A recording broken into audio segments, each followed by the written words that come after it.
Artificially created, recreated, যেটাকে plastic surgery বলা হয়। But then I continue. তারপর সেনাবাহিনী গঠন করা, বাংলাদেশ মিলিটারি একাডেমি স্থাপন করা,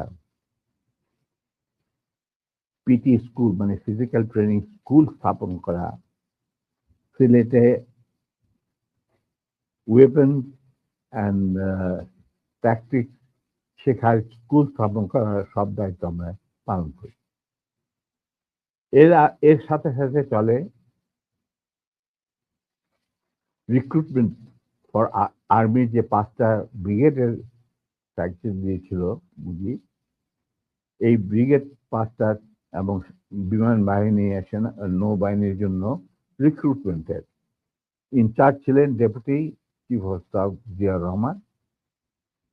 যদিও তিনি সিনিয়র ছিলেন, তাকে তো বানায়নি চিফ, তাকে তো অ্যাজ এ কর্নেল বের করে দিতে চেয়েছিল, কিন্তু পারেনি, আমাদের জন্যই পারেনি।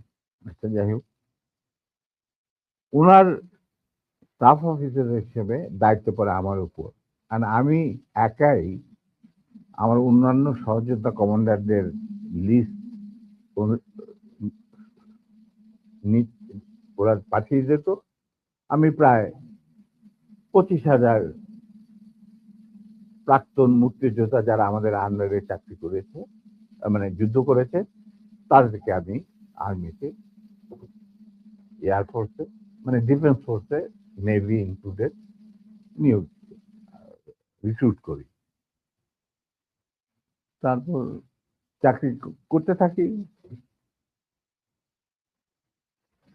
চাকরি চলতে থাকে। এই হচ্ছে আমাদের স্বাধীনতা সংগ্রামের ছোট্ট সিনপসিস।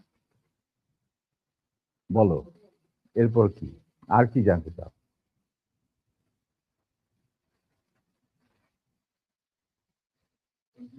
দুঃখিত, না, এরপরের যেই আমার মূল প্রশ্নটা ছিল যে কোন পরিস্থিতিতে 75-এর 15ই আগস্ট হলো?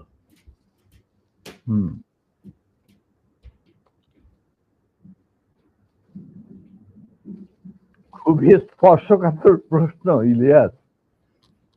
নিজের বাদ্য নিজে বাজানো অনেক সময় ঠিক হয় না, কিন্তু তুমি যখন প্রশ্ন করেই বসলে, তখন একটা ছোট্ট জবাব দেবো। স্যার, এই আমার ইউটিউব চ্যানেলে আমি আজকে প্রায় 5 বছর হলো ভিডিও লাইভ করি, প্যাকেজ দেই,